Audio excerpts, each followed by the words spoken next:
Hello and welcome to the Come Cook With Me show. My name is Laura Hall and you are live in my kitchen here in Daphne, Alabama. And we are going to be sharing wonderful happy St. Patrick's Day carrot cake. And so I have many versions of this. We have a really uber healthy version. We have a vegan vegetarian version that we're going to be making in the Instapot. And the two healthy versions that are more traditional, meaning non-vegan style, they're in the slow cooker back there, and that one is just finished. In fact, I just turned it to the warming section, so I'm going to show that to you first, what the final outcome is going to look like. And then in the MEALTHY pot, we're going to make that same one right here live with you. So if you are brand new to the show and this is the first time you're joining our community, what we love to do is say hi, who we are, where we're from. I'd love to know what your temperatures are. I've talked to a few people were slammed yesterday with an incredible snowstorm. My son's got school being called, and I mean, just crazy stuff is happening. And yet here in Alabama, it's like 80 degrees and there's a lot of green. I have my shamrock on in the back, and I've got my green top on to celebrate for all of those of you who really love to celebrate St. Patrick's Day. Okay, so let's go ahead and get on with the show.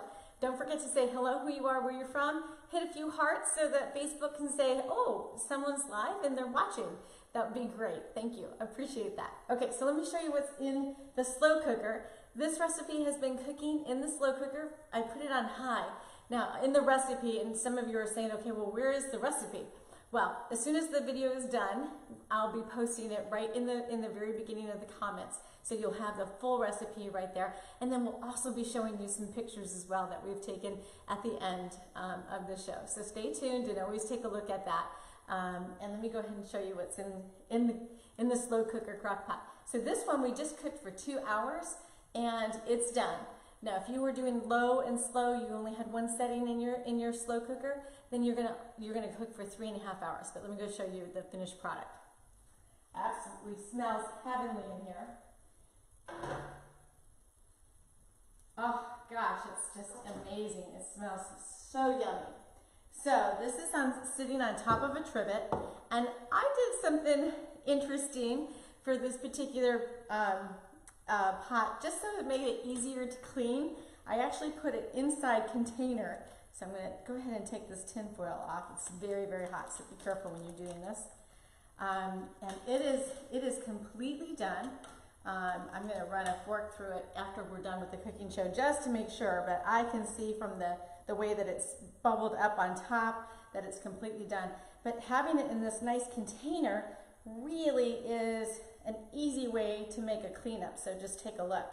If you don't have a little container that fits inside of your slow cooker, you're going to want to put parchment paper down below just to protect where you have your trivet. But this is the best way to do it.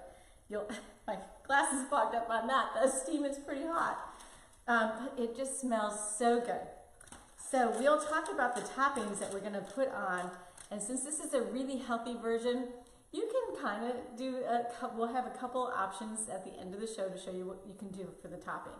So I'm going to go ahead and put this back on over there, and we're going to get started cooking for the pressure cookers. And yes, it is sitting on top of a trivet too, just so that it could boil and steam and just do its magic here in the slow cooker.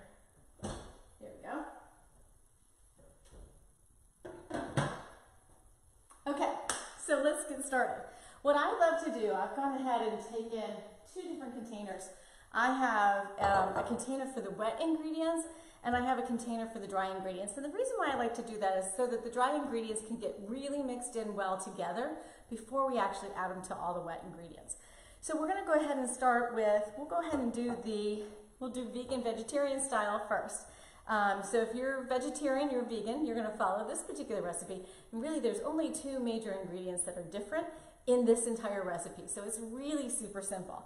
And when you see the recipe, I didn't have to create several different recipes. It's just, there's 2 line items and it says option for vegan vegetarian. So it's really simple. All right, so what we're starting off with is in our wet container, we're going to start with a 1/2 cup of coconut milk. And I use the canned coconut milk because it's really dense, it's really thick, it's beautiful. And I look for the coconut milk that has low carbohydrates because a lot of you, the keto craze is going on, and a lot of you like to have recipes that are more keto friendly, a little bit more vegan, vegetarian, gluten-free. So that's what I've been trying to steer towards, since those are the things that you seem to love most. So that's what you want to do, is get a great coconut milk. So I have a half a cup in here. And then for the vegan vegetarian, I actually have RedMill, Bob's RedMill egg replacement.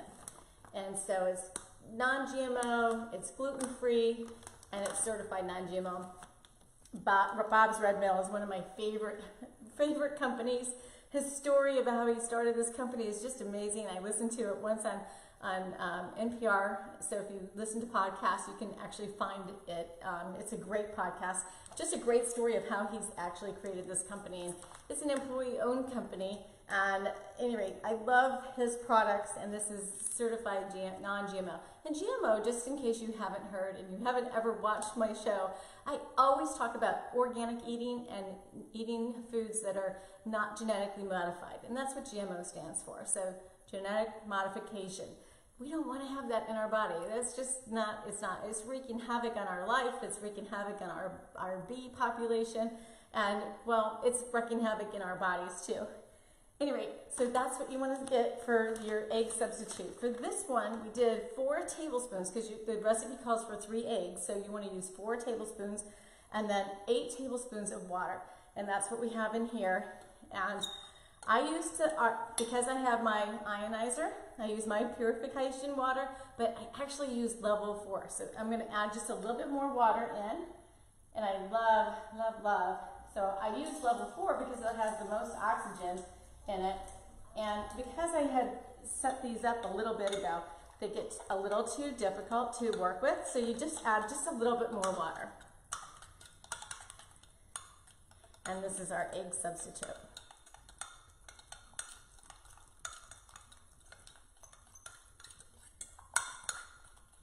You really want to have more of the consistency of what a regular egg would be. And any of you who do not have an ionizer, let me tell you, it is a game changer in your health, in your family's health, in your pH, in having pure, clean water. I'm telling you, it's the next best thing to, well, it is the best thing. There's no next best thing to this. All right, that looks good. That consistency is really great. So we're going to go ahead and add that in as one of our wet ingredients. All right.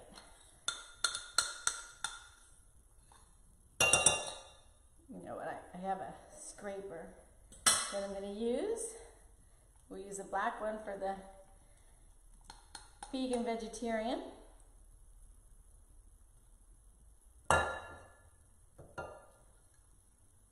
Beautiful. All right, we're going to use a tablespoon of pure vanilla extract. Let's go in our liquid side.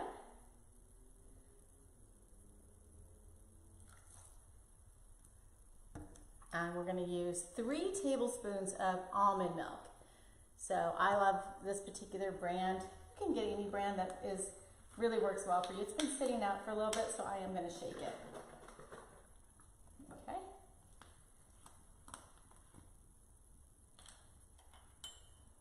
All right, 3 tablespoons. 1, 2, and 3. Perfect.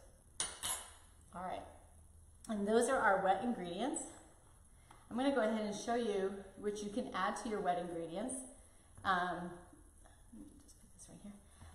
You can actually add this. This is the grated, so I used our little grater, our little teeny grater, and I zested a lemon, a Meyer lemon, and an orange. So this is what's in this particular container. And I'm going to go ahead and pop that into the wet.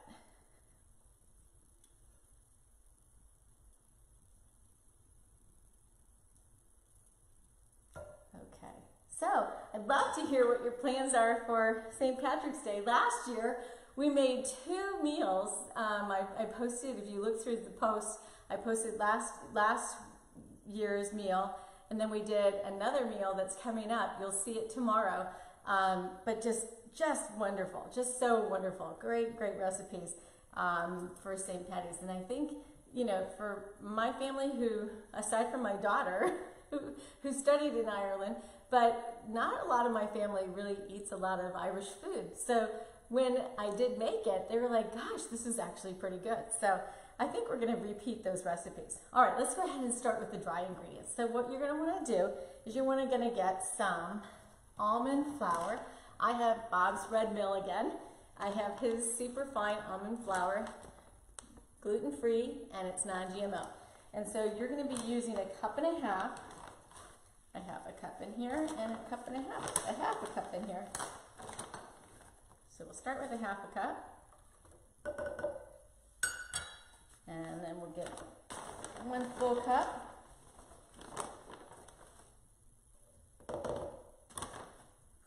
Put those in for the next round. And then you'll have, we have 3 tablespoons of tapioca flour. Again, I'm using Bob's RedMill. I love his products.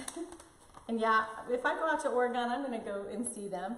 I actually have a viewer who's been with us for a while, and she's like, I need to introduce you to them because they have a great store.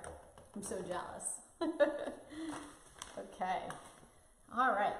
And you're gonna wanna get some coconut palm oil, coconut palm sugar, and we're only using 1/4 cup.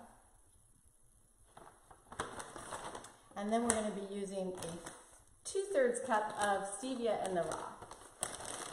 You can use real sugar if you prefer. I just prefer to use a lighter version of sugar. Okay, all right, so the next are our spices. We're going to go ahead and do, this is a 1/2 teaspoon that we're going to use of allspice. And again, I'll show it to you. We have ground Jamaican allspice, organic, non-GMO. And we have Japanese 5-spice.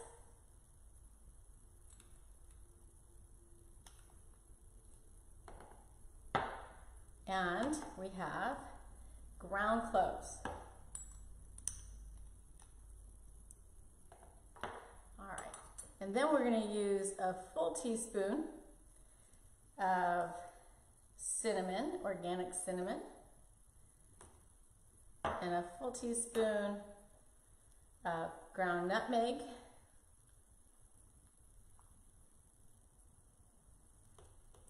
and then ginger.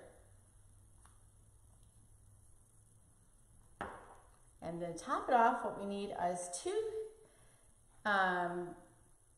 did I use a tablespoon?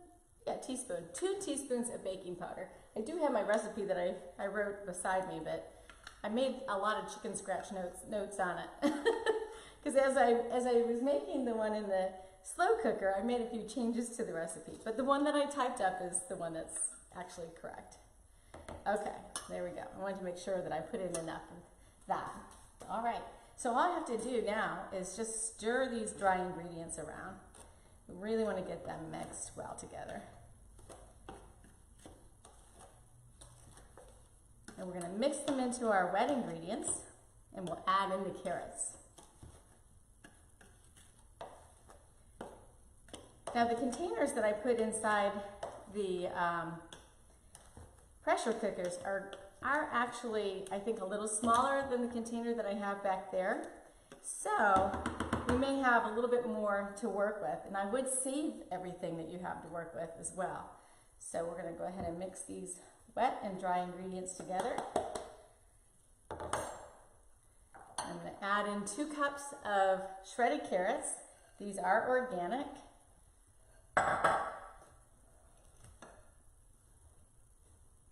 Oh, just those spices make this smell so wonderful. It's just so great.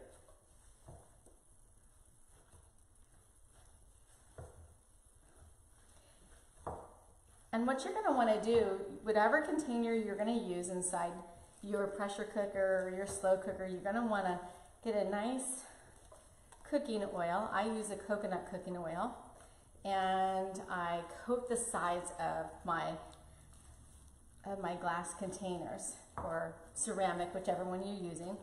And you may actually have other kinds of containers. Maybe you have a springboard pan. Either way, you definitely want to coat it with some coconut oil, and I'll show you what I used.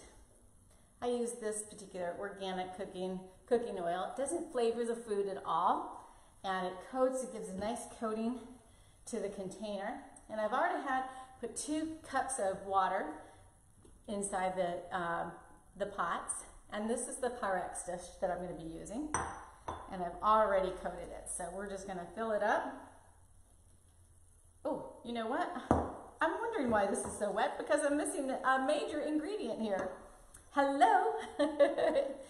This actually, we're using less flour, and we're using our dairy-free chai vanilla shake. And it's about 2/3 of a cup. Now this one is a little bit less than 2/3 of a cup, which is going to be perfectly fine. But then the other one, when we make with the full traditional, it's going to be 2/3, definitely 2/3 cup of the Isoline Pro vanilla. Yeah, now I'm like, now I understand where my consistency was. Okay. Something was funny. And yeah, if you don't have whey protein, I always recommend getting any kind of whey protein, because that makes this recipe a lot healthier. Makes it, you know, you feel good about giving it to the kiddos, a slice when they come home from school, or if they're having something like this with breakfast. You always want to know that it's like, it's really on the healthy side. All right, so we're going to go ahead and fill this container up.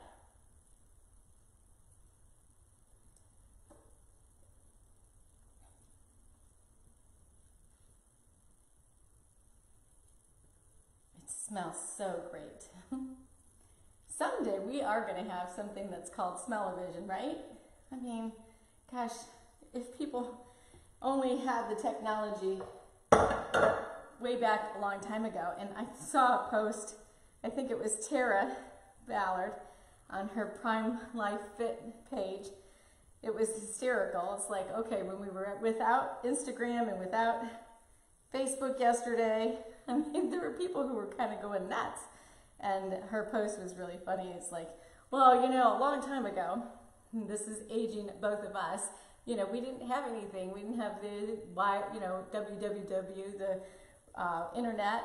It just, you know, Apple, the first Apple computer, I think, was just being invented after I got out of college. So it does date me a little bit. All right, so what you want to do is you want to get a piece of tinfoil. You want to get a piece of tinfoil, and you're going to cover the top of it to protect it, so that when the Instant Pot gets pressured, it's not going to get water inside our beautiful, beautiful container. And this was filled a little bit high, so you might not want to fill it as high, but I thought, well, let's just see how it goes. We'll go ahead and get it in here. One of the things in the mug cakes that I learned is that the dairy-free doesn't rise enough, so you really have to add in a lot more of your baking powder. So it's something that I've corrected and put in the pictures, but it was kind of discerning, because those blueberry, if you got the wild blueberry and you made the wild blueberry mug cakes from last week, they were the bomb. Even Brad was like, okay, can I have one of those? And we were eating them before dinner. So crazy. All right, so now we're gonna make the traditional one. This one is actually ready to go, and we'll start them off at the same time, because it's gonna take 40 minutes cooking on the cake setting. We're gonna use the actual cake setting, 40 minutes, and then we're gonna let a natural release of 10 minutes pressure, and then do the rest quick release. Let's go ahead and make the regular, the traditional, the non-vegan, the non-vegan, the regular. All right, so we're doing the same amount of coconut milk, same amount, and we have 3 eggs, and I've already done that. If you prefer to use egg whites, remember that you're going to use double the egg whites that you have for the eggs. So that would be 6 egg whites, and or 3 eggs, either one. All right, let's go ahead and get some of the other liquid ingredients. We want to have 3 tablespoons of our almond milk. 1, 2, 3.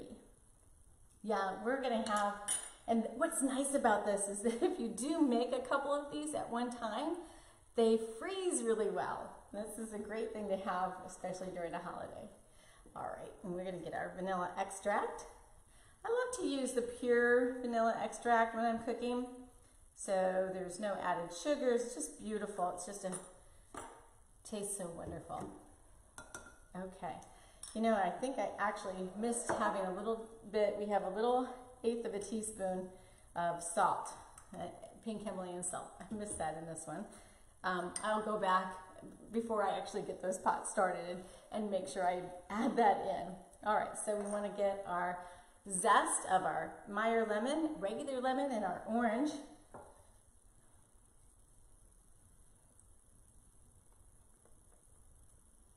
I don't know about you, but if you have never baked before, I don't consider myself a serious baker because, you know, I'm just now creating these recipes, and I'm learning as I'm going, so I appreciate everyone's patience with them, although they have turned out. I'm pretty excited. I said to my husband yesterday, I said, you know, Brad, I think I am becoming kind of a baker here because these recipes have been turning out great. So, you know, who knew? But in my growing up time, you know, I always was a scratch cook for creating all kinds of things, but baking just wasn't one of those things. So now with these pressure cookers and really adapting the recipe for the slow cooker, it's a lot of fun. I've actually had a lot of fun doing this. Who knew? But we just don't eat a lot of desserts in our family, and it's probably because I just never really did that much. All right, so let's go ahead and start with what we want to do is our flour. So we want to get 1.5 cups, a half cup right there.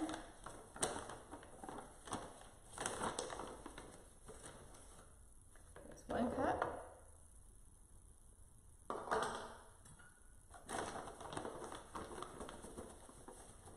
And 1/2 cup. Right, we want to get 2/3 of a cup of the stevia. This is the baking stevia that I prefer to cook with. I'm going to keep that in there. And then, woo, the air of that just came into my mouth. All right, then we have some organic coconut palm sugar. All right, we're going to use just 1/4 of a cup. Okay, and we want to go ahead and add in our spices. We've got our ginger.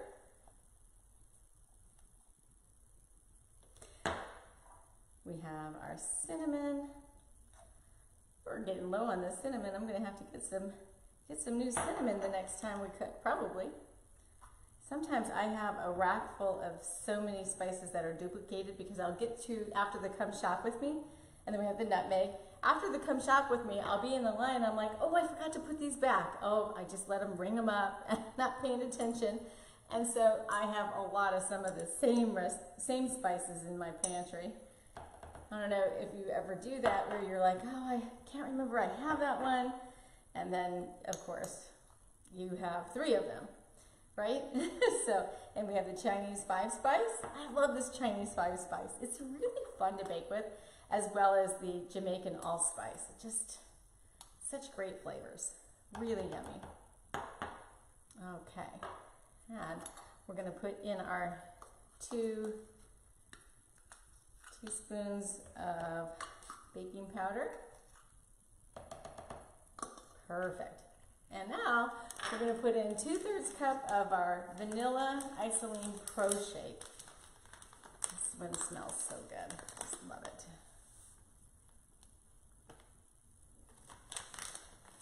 Okay. Perfect. Let's just go ahead and give that a nice little stir.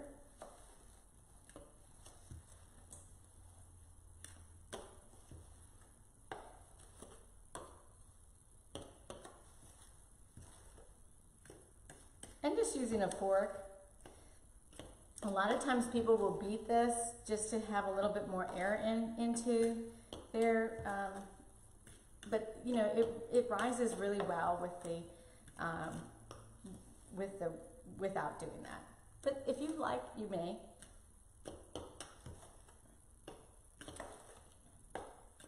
Okay, that's stirred well. All right, so we're going to go ahead and add that into our liquid ingredients. There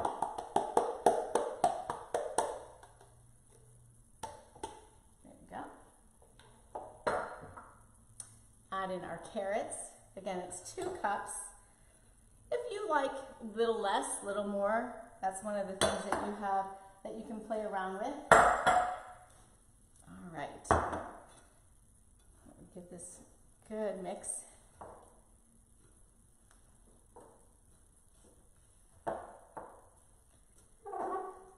So I am curious, those of you who do celebrate St. Patrick's Day on a big scale, I would love to know the kind of desserts that you make and the kind of traditions that you have in your family. And share them in the comments because everyone can learn from them. I just love that. Oh, you know what? I don't think we put the tapioca in.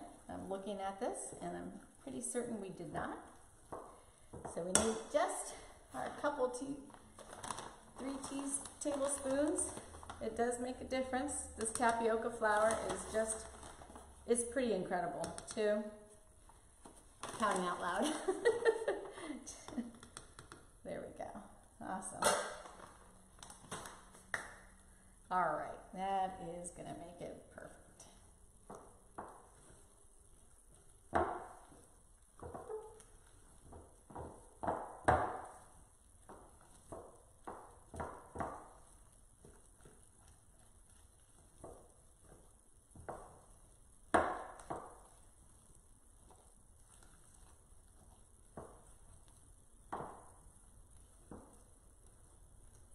You know, when kids were younger and I would make like some kind of a zucchini bread or a carrot cake or carrot bread, or I would always put in a ton of really finely chopped vegetables, so zucchini and squash, and I knew they were getting really great vegetables in the cooking.